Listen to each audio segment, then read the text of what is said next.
Go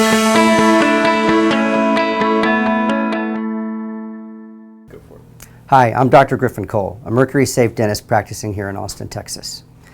Have you ever had concerns about the mercury amalgam fillings that you may have in your mouth? You know, the silver fillings that contain about 50% elemental mercury? Well, in dental school, we're taught that once you mix the mercury with the other components of the amalgam filling, it becomes inert. So today, we're going to try to put that theory to the test. A key question is whether the mercury in silver fillings gives off vapor that would become mercury in the bloodstream. This is an amalgam capsule. It is unmixed here. The amount of mercury vapor that's released from amalgam restorations is so minute. This is an unopened sealed jar of pre-encapsulated amalgam capsules. We're going to open this jar in just a minute to test to see if there's any mercury gas coming off a brand new sealed jar. And to do that, I want to introduce the expert. Hello, I'm Alex Hummel with Mercury Instruments USA.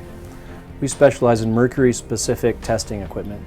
Today we brought Mercury Instruments VM3000 Mercury Vapor Analyzer, which is designed to measure elemental mercury in the atmosphere.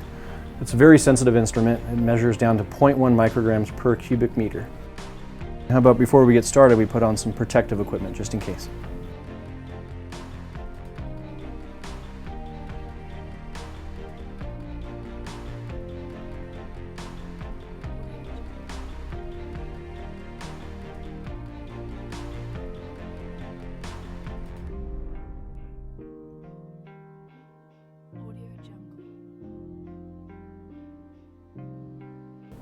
So as you can see, those numbers rose significantly. Alex, what does all this mean?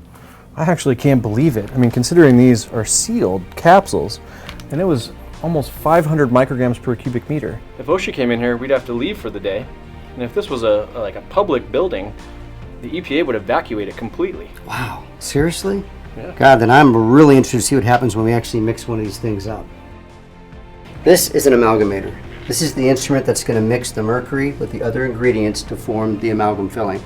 Keep in mind that we're taught in dental school that once they combine, the mercury becomes relatively inert at that point. So let's try this.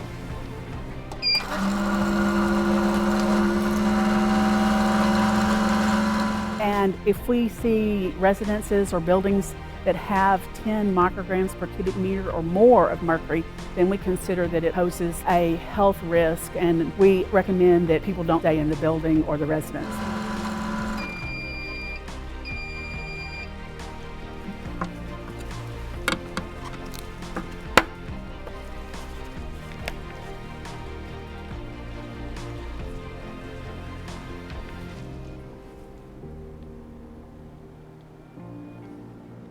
Ten micrograms is generally considered inhabitable.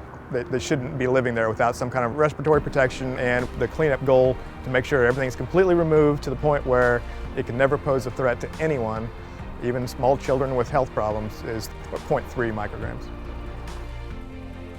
We're turning now to the OSHA Hazard Communication Standard.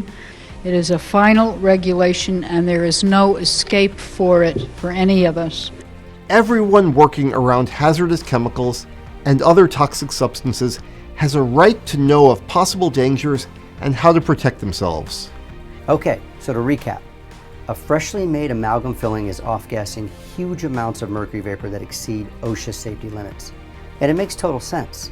Remember the amalgamator violently shaking the amalgam capsule back and forth? Well, that shaking was creating friction, thus creating heat, which is the last thing you want to do with elemental mercury. Why? Because the more you heat elemental mercury, the more mercury vapor it releases. It's simple science. This large exposure of mercury to the patient is one of the reasons why I decided to become a mercury-safe dentist 23 years ago. Unfortunately, dental schools all across the country incorrectly teach students that the mercury is contained within the amalgam, thus putting them and dental patients at risk. This experiment was extremely easy to do, and it's easy to reproduce, but also dangerous. So for those of you out there who are considering trying this, please be sure to utilize proper protection equipment to keep yourself safe. If you want more information about the hazards of mercury amalgam dental fillings to patients, dental staff, and the environment, then please go to the IOMT website for more information, www.iaomt.org.